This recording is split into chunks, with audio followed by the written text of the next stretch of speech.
قرآن کریم کا نزول جو وحی کے ذریعے سے ہوا ہے، اور ہم سبھی جانتے ہیں کہ وحی کے ذریعے سے قرآن کریم نازل ہوا ہے، تو یہ دو طرح سے ہوا ہے اور دو دفعہ ہوا ہے۔ پہلی دفعہ قرآن کریم نازل ہوا لوح محفوظ سے بیت العزہ یا البیت المعمور کی طرف۔ تو لوح محفوظ میں یہ پہلے سے محفوظ تھا، جس کا قرآن کریم میں ذکر ہے بل ہوا قرآن مجید فی لوح محفوظ۔ یہ قرآن مجید ہے جو بزرگی والا قرآن جو لوح محفوظ کے اندر وہاں موجود ہے، محفوظ ہے۔ وہاں سے لوح محفوظ سے پہلی دفعہ اس کو نازل کیا گیا آسمان دنیا پر۔ بیت اللہ جو زمین پر موجود ہے، اس کی بالکل سیدھ میں آسمان پر فرشتوں کے طواف کے لیے، عبادت کے لیے اللہ تعالیٰ نے ایک گھر بنایا ہے، جس کو بیت العزہ کہتے ہیں اور بیت معمور کہتے ہیں۔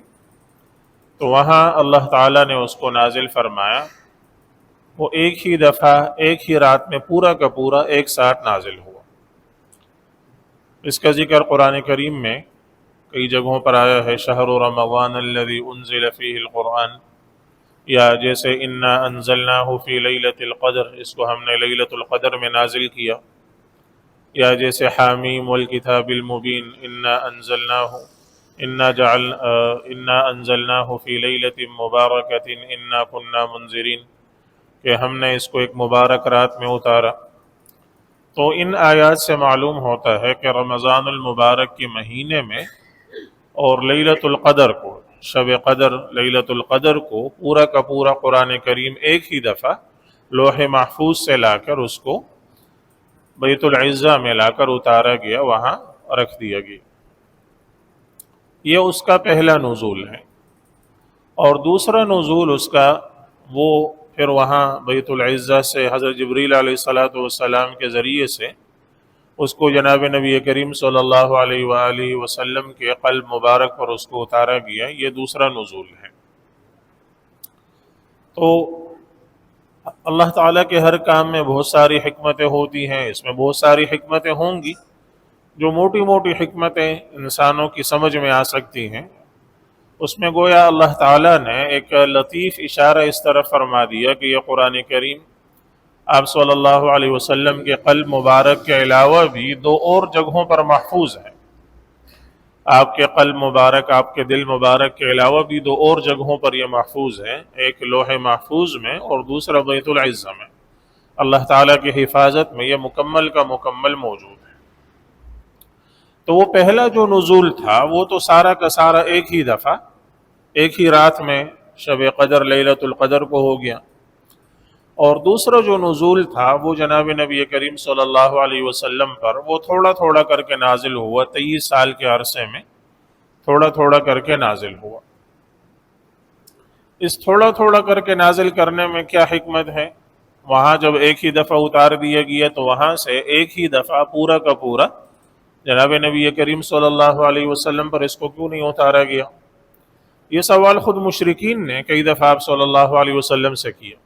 وقالوا لولا نزل علیہ القرآن جملة واحدہ، مشرکین نے یہ اعتراض کیا آپ صلی اللہ علیہ وسلم پر کہ جی آپ کبھی ایک آیت، کبھی دو آیتیں، کبھی 4 آیتیں، کبھی ایک سورت لا کر پیش کرتے ہیں کہ یہ اللہ تعالیٰ کی طرف سے آئی ہے یہ سورت، یہ آیت، تو یہ پورا کا پورا کلام جو اللہ تعالیٰ کا ہے وہ ایک ہی دفعہ آپ پر کیوں نازل نہیں ہو جاتا؟ تو اللہ تعالیٰ نے اس کے جواب میں فرمایا كذلك لنثبت به فؤادك ورتلناه ترتیلا، اس کو اسی طرح ہم نے تھوڑا تھوڑا کر کے نازل کیا، اور اس میں ہماری حکمت یہ ہے لنثبت به فؤادك، کہ اس کے ذریعے سے ہم آپ کے دل کو مضبوط کریں، قوت پہنچائیں۔ ورتلناه ترتیلا، اور دوسری حکمت یہ ہے کہ ہم اس کو آپ سے ترتیل کے ساتھ ہم پڑھیں اور آپ سے پڑھوائیں۔ تو گویا اس میں اللہ تعالیٰ نے یہ دو بڑی حکمتیں بیان فرما دی، اور کچھ اور آیات میں غور کرنے سے حضرات علماء کرام نے کچھ اور حکمتیں بھی ذکر کر دی۔ یہاں جن دو حکمتوں کا ذکر ہے، پہلی یہ کہ اس کے ذریعے سے آپ صلی اللہ علیہ وسلم کے قلب مبارک کو، دل مبارک کو قوت پہنچانی مقصود ہے۔ وہ اس طرح کہ چونکہ مشرکین کی طرف سے جو تکالیف تھی وہ مسلسل ہوتی رہتی تھی، جاری تھی، کبھی ایک صورت میں کبھی دوسری صورت میں، اور مسلسل وہ آپ کو جھٹلاتے رہتے تھے۔ تو جب وقتاً فوقتاً جو ہے ان کی اس تکذیب کے جواب میں، ان کے اس جھٹلانے کے جواب میں، اور ان کے اس تکلیفیں اور ایذائیں پہنچانے کے بعد جب اللہ تعالیٰ کی طرف سے وحی نازل ہوتی تھی اور آیات آپ کے دل مبارک پر اترتی، تو آپ کے دل کو ایک تسلی، ایک سکون حاصل ہوتا تھا، اور اس سے آپ صلی اللہ علیہ وسلم کا دل اور مضبوط ہو جاتا تھا، ان کی وہ ایذائیں برداشت کرنے اور ان کی طرف سے پہنچائی جانے والی تکالیف کو برداشت کرنے کے لیے آپ کا دل جو پہلے ہی بہت پختہ اور مضبوط تھا، اس میں مزید پختگی اور مضبوطی آ جاتی تھی۔ تو یہ بڑی حکمت تھی۔ دوسری حکمت جو قرآن کریم نے بیان فرمائی، وَرَتَّلْنَاهُ تَرْتِيلًا، کہ پورا کا پورا قرآن کریم اگر ایک ہی دفعہ نازل کر دیا جاتا تو اتنی بڑی کتاب کو ایک ہی دفعہ میں ضبط کر لینا، حفظ کر لینا، پھر اس کو آگے پہنچانا، یہ اس کی وجہ سے خاصی مشقت آپ صلی اللہ علیہ وسلم پر پڑ سکتی تھی۔ تو لہٰذا اللہ تعالیٰ نے اس کو تھوڑا تھوڑا کر کے نازل فرمایا تاکہ اس مشقت سے آپ کو بچایا جا سکے، اور بہت آسانی سے، بہت سکون سے، بہت اچھے سے آپ صلی اللہ علیہ وسلم اس قرآن کریم کو پڑھ سکیں اور آگے اپنی امت کو اس کی تعلیم دے سکیں، پڑھا سکیں۔ اس کے علاوہ دوسری آیات میں غور کرنے سے جو دوسری حکمتیں ان دو کے علاوہ معلوم ہوتی ہیں، تیسری حکمت یہ کہ قرآن کریم جو نازل ہوا ہے وہ مختلف اس میں احکام ذکر کیے گئے ہیں، اور وہ احکام نازل ہوتے تھے مختلف واقعات کے جواب میں۔ کبھی کوئی ایک واقعہ ہوا تو اس سے متعلق مسلمانوں میں یہ سوال پیدا ہوا کہ پتہ نہیں اس کا کیا حکم ہے، تو قرآن کریم کی کوئی آیت نازل ہو جاتی اور اس کا حکم ان کے سامنے ذکر کر دیا جاتا۔ کبھی کوئی دوسرا واقعہ ہوا تو اس سے متعلق دوسرا حکم آ گیا، نازل کر دیا گیا۔ تو اگر وہ سارا ایک ہی دفعہ نازل کر دیا جاتا تو ابھی تک وہ واقعات ہوئے ہی نہیں تھے جن سے متعلق قرآن کریم حکم بیان فرما رہا ہے، تو وہ آیات جو ہیں جو ان واقعات سے متعلق تھی جو بعد میں ہونے والے تھے، وہ بڑے بے ربط سے اور عجیب سے معلوم ہوتے۔ اسی طرح چوتھی حکمت اس کے بعد یہ سمجھ سکتے ہیں کہ کئی آیات ایسی ہیں جو لوگوں کے سوال کے جواب میں نازل ہوئی۔ قرآن کریم میں کئی جگہوں پر یسألونک عن المحیض، یہ لوگ آپ سے حیض کے بارے میں حکم معلوم کرتے ہیں۔ یسألونک ماذا ينفقون، یہ آپ سے پوچھتے ہیں کہ کیا مال خرچ کریں، تو جواب نازل ہوا کہ جی اس کا حکم یہ ہے، اس کا حکم یہ ہے، اس کا حکم یہ ہے۔ اب اگر قرآن کریم پورا ایک ہی دفعہ نازل ہوتا، اس میں یہ آیات ہوتی کہ یسألونک ماذا ينفقون، یہ آپ سے پوچھتے ہیں کہ کیا خرچ کریں، وہاں کسی نے پوچھا ہی نہیں تھا ابھی تک، وہ پوچھنا، وہ سوال کرنا تو بعد میں آنے والا تھا۔ تو پہلے ہی وہ آیت کے اندر اگر یہ آتا کہ یہ آپ سے یہ پوچھتے ہیں تو وہ بڑا بے ربط معلوم ہوتا، بڑی وہ آیت بے جوڑ معلوم ہوتی کہ یہ تو کسی نے نہیں پوچھا۔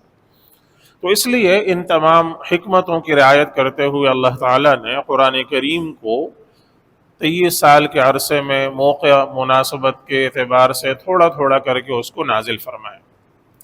اب جو قرآن کریم تھوڑا تھوڑا کر کے نازل ہوا ہے، تو اس میں سب سے پہلی وحی اور سب سے پہلی آیات جو نازل ہوئی اس پر تو سبھی کا اتفاق ہے کہ جناب نبی کریم صلی اللہ علیہ وسلم کی عمر 40 سال تھی، اور صحیح بخاری میں ام المومنین سیدہ عائشہ رضی اللہ تعالی عنہا نے نقل کیا ہے کہ رسول اللہ صلی اللہ علیہ وسلم پر وحی کی جو ابتدا ہوئی وہ سچے خوابوں کی صورت میں ہوئی۔ آپ صلی اللہ علیہ وسلم رات کو کوئی خواب دیکھتے تھے، اور صبح جو ہے وہ یوں ظاہر ہوتا جیسے صبح کی روشنی ظاہر ہوتی ہے، بالکل اسی طرح جیسا آپ نے دیکھا ہوتا ویسے ہی وہ خواب بالکل سچا ہو کر سامنے ہو کر نگاہوں کے سامنے آ جاتا۔ تو یہ ایک عرصے تک رہا۔ پھر آپ صلی اللہ علیہ وسلم کے دل میں اللہ تعالیٰ نے جو ہے وہ ڈال دیے کہ آپ کو تنہائی پسند آئی، تنہائی میں عبادت کرنا، تنہائی میں رہنا، تنہائی میں اللہ تعالیٰ کی مخلوقات پر، آیات پر غور کرنا، یہ آپ کے دل میں ڈال دیا گیا۔ لہٰذا آپ مکہ کی آبادی سے اور مکہ کے جو ہے وہ لوگوں سے، مخلوق سے کٹ کر، شور شرابے سے دور غار حرا میں، جو مکہ سے کوئی 3 میل کے فاصلے پر حرا کا پہاڑ تھا، تو اس پہاڑ میں آپ صلی اللہ علیہ وسلم اس غار میں، غار حرا میں جا کر تشریف فرما ہوتے، اور تنہائی میں اللہ تعالیٰ کی عبادت کرتے تھے، اللہ تعالیٰ کی مخلوقات میں، اللہ کی نشانیوں میں غور کرتے تھے۔ پھر کچھ توشہ آپ لے جاتے تو چند دن آپ وہاں گزارتے تھے، پھر وہاں سے آپ صلی اللہ علیہ وسلم دوبارہ حضرت خدیجہ رضی اللہ تعالیٰ عنہ کے پاس مکہ میں اپنے گھر تشریف لے آتے، حال احوال لے لیتے، پھر توشہ لے کر کچھ چند دنوں کا آپ پھر وہیں غار حرا میں تشریف لے جاتے، اور وہاں آپ صلی اللہ علیہ وسلم پھر تنہائی میں رہتے، تو کبھی چند دن، 2 4 دن، 8 دن، 10 دن، جتنا اللہ نے مقدر فرمایا ہوتا وہ گزارتے اور یہاں آ جاتے۔ تو ام المومنین عائشہ رضی اللہ عنہ فرماتی ہیں کہ آپ صلی اللہ علیہ وسلم فرماتے ہیں کہ غار حرا میں وہی میں موجود تھا کہ حضرت جبریل علیہ الصلوۃ والسلام میرے پاس تشریف لائے، آ کر ایک انسانی صورت میں آئے اور آ کر مجھ سے کہا کہ اقرأ، پڑھیے۔ میں نے کہا ما انا بقارئ، میں تو پڑھا ہوا ہی نہیں ہوں کچھ، میں کیا پڑھ سکتا ہوں، کیسے پڑھ سکتا ہوں؟ تو انہوں نے مجھے پکڑا اور ایسے بھینچا، فغطنی حتی بلغ منی الجہد، انہوں نے مجھے اتنا بھینچا، اتنا دبایا کہ میں گویا کہ بہت تکلیف میں پڑ گیا، مشقت میں پڑ گیا۔ پھر مجھے چھوڑا، پھر مجھ سے کہا اقرأ، پڑھیے۔ میں نے کہا ما انا بقارئ، میں پڑھا ہوا نہیں ہوں۔ انہوں نے پھر مجھے پکڑا، دوبارہ دوبارہ دبایا، بھینچا، یہاں تک کہ مجھے اس کی مشقت اور اس کا بوجھ مجھے بہت زیادہ محسوس ہوا۔ دوسری دفعہ پھر چھوڑا، پھر مجھ سے کہا پڑھیے، میں نے پھر کہا میں پڑھا ہوا نہیں ہوں۔ تو 3 دفعہ، تیسری دفعہ پھر انہوں نے اسی طرح پکڑا اور پھر بھینچا اور پھر مجھے چھوڑا، اور پھر مجھ سے کہا کہ اقرأ بسم ربک الذی خلق، خلق الانسان من علق، اقرأ وربک الاکرم۔ تو سورہ علق کی یہ ابتدائی آیات، یہ پہلی وحی ہے جو آپ صلی اللہ علیہ وسلم پر نازل ہوئی غار حرا میں، اور یہ پہلی وہ آیات ہیں جو آپ صلی اللہ علیہ وسلم پر نازل ہوئی۔ آپ کی عمر اس وقت 40 سال تھی۔ آپ صلی اللہ علیہ وسلم یہ وحی لے کر جب واپس آئے تو اس ایک خوف کی وجہ سے، اور جو انہوں نے ان کو پکڑ کے دبایا تھا اس کی اس مشقت کی وجہ سے ایک رعب آپ پر طاری تھا۔ تو گھر پہنچ کر آپ صلی اللہ علیہ وسلم حضرت خدیجہ رضی اللہ عنہ کے پاس پہنچے اور فرمانے لگے زملونی زملونی، مجھے چادر اڑاؤ، کمبل اڑاؤ۔ تو آپ کو کمبل اڑایا گیا، تھوڑا آپ کا وہ خوف دور ہوا اور آپ کو تھوڑا سکون محسوس ہوا۔ تو آپ صلی اللہ علیہ وسلم نے پھر حضرت خدیجہ رضی اللہ تعالی عنہ کو پورا واقعہ سنا کہ ایسے حالات مجھے پیش آ گئے ہیں، اور آپ نے فرمایا مجھے ڈر ہے اپنے اوپر کہ کہیں میری جان ہی نہ چلی جائے، اور کہیں مجھے کچھ ہو نہ گیا ہو، میری جان نہ چلی جائے۔ تو حضرت خدیجہ رضی اللہ تعالی عنہ کی صورت میں اللہ تعالیٰ نے آپ کو ایک بڑا غمگسار عطا فرمایا تھا۔ بہت ہی عاقلہ، بہت ہی شریف اور بہت ہی عقل مند خاتون تھی، اور ان کی وجہ سے آپ صلی اللہ علیہ وسلم کو بڑی تسلی حاصل ہوتی تھی۔ ان کی سب سے بڑی عقل مندی تو یہی ہے کہ انہوں نے آپ صلی اللہ علیہ وسلم نے نبوت کی علامات پہچان کر خود آپ کو نکاح کا پیغام دیا۔ حالانکہ عرب میں بھی جو دستور تھا وہ ایسے ہی جیسا ہمارے ہاں ہوتا ہے کہ کوئی خاتون کسی سے نہیں کہتی کہ تم مجھ سے نکاح کر لو یا میں تم سے نکاح کرنا چاہتی ہوں، بلکہ جیسے عام دستور ہے کہ مرد جو ہے وہ نکاح کا پیغام لے کر عورت کے پاس جاتے ہیں اور اس سے نکاح کا مطالبہ کرتے ہیں۔ لیکن حضرت خدیجہ رضی اللہ تعالی عنہ نے جو حالات دیکھے تو اس میں انتظار نہیں کیا کہ یہ شرف، یہ کرامت، یہ میرے ہاتھ سے نکل نہ جائے، خود ہی انہوں نے پیغام بھیجا آپ صلی اللہ علیہ وسلم کے پاس کہ میں آپ سے نکاح کرنا چاہتی ہوں۔ تو اس سے آپ ان کی عقل مندی کا اندازہ کر سکتے ہیں۔ تو جب انہوں نے آپ صلی اللہ علیہ وسلم نے ان کے سامنے یہ حالات ذکر کیے تو آپ نے حضرت خدیجہ رضی اللہ تعالی عنہ کے وہ کلمات بڑے صحیح بخاری میں منقول ہے، حضرت عائشہ رضی اللہ عنہ نے ذکر کیے کہ انہوں نے فرمایا کلا واللہ لا یخزیک اللہ ابدا، کلا لا یخزیک اللہ ابدا انک لتصل الرحم وتحمل الکل وتکسب المعدوم وتقری الضیف وتعین علی نوائب الحق۔ اللہ کی قسم، اللہ آپ کو کبھی رسوا نہیں کریں گے، اللہ تعالیٰ کبھی آپ کو ضائع نہیں ہونے دیں گے، کبھی اللہ تعالیٰ آپ پر رسوائی نہیں آنے دیں گے۔ آپ وہ ہستی ہیں کہ آپ صلہ رحمی کا کرتے ہیں، آپ بیچارہ لوگوں کی چارہ جوئی کرتے ہیں، آپ مفلس غریب لوگوں کی مدد کرتے ہیں، آپ ضرورت مندوں کی ضروریات پوری کرتے ہیں، اور ایسی خصلتوں والے شخص کو اللہ تعالیٰ کبھی جو ہے وہ رسوا نہیں کریں گے۔ پھر ان کو لے کر حضرت خدیجہ رضی اللہ تعالی عنہ اپنے چچا زاد کے پاس گئی، ورقہ ابن نوفل ان کا نام تھا، اور زمانے جاہلیت میں وہ ایک لمبا سفر کر کے انہوں نے جو ہے وہ نصرانیت کو اختیار کیا تھا، نصرانی عیسائی ہو گئے تھے، اور تورات اور انجیل کا بڑا علم ان کے پاس تھا، عبرانی عربی زبانیں وہ جانتے تھے۔ تو چونکہ وہ آسمانی کتابوں کا علم رکھتے تھے تو ام المومنین حضرت خدیجہ رضی اللہ عنہا نے آپ صلی اللہ علیہ وسلم کو ان کے سامنے لے جا کر پیش کیا اور ان سے کہا کہ چچا میرے چچا کے بیٹے اور میرے بھائی ذرا اپنے اس بھتیجے کی بات ذرا سن لیجیے، یہ کیا کہتے ہیں۔ تو انہوں نے فرمایا ذرا بتائیے۔ تو آپ صلی اللہ علیہ وسلم نے ان کو پورے حالات سنائے۔ تو انہوں نے کہا کہ یہ وہی فرشتہ، وہی ناموس اور وہی جو ہے وہ رازداں ہے جو حضرت موسیٰ علیہ السلام پر آ کر ان پر تورات انہوں نے اتاری ہے، یہ وہی ہے، یہ اور کوئی نہیں ہو سکتا، اور وہی آپ کے پاس آیا ہے۔ اور کاش کہ اس وقت وہ بالکل بوڑھے تھے، ان کی آخری زندگی تھی اور زندگی کے بالکل آخری ایام تھے، بہت بڑھاپے میں تھے۔ تو کہنے لگے کاش اس وقت میں زندہ رہوں کہ جس وقت آپ کی قوم آپ کو یہاں سے نکالے گی تو میں آپ کی بہت مضبوط مدد کروں گا۔ تو آپ صلی اللہ علیہ وسلم نے فرمایا اچھا وَمُخْرِجِيَّهُمْ، کیا میری قوم کے لوگ مجھے نکالیں گے، مجھے باہر نکالیں گے مکہ سے؟ تو انہوں نے کہا کہ ہاں، جو کچھ آپ لے کر آئے ہیں یا لے کر آنے والے ہیں، تو جو بھی لے کر آیا ہے اپنی قوم کے پاس، ان کی قوم کے لوگوں نے ان کو نکالا ہے،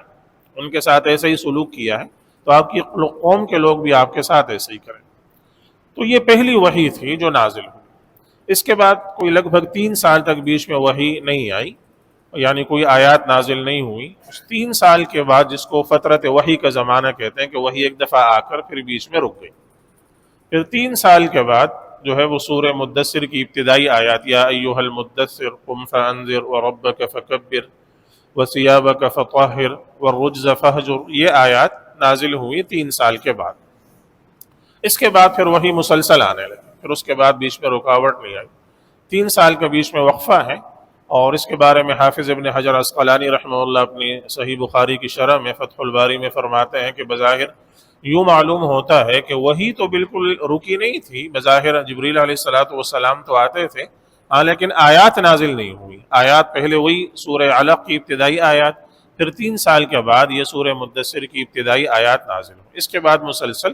وحی نازل ہونے لگی۔ تو پہلی وحی جو نازل ہوئی، اقرأ بسم ربک الذی خلق، یہ پہلی آیات ہیں جو نازل ہوئی۔ اور سب سے آخری آیت جو نازل ہوئی آپ صلی اللہ علیہ وسلم پر،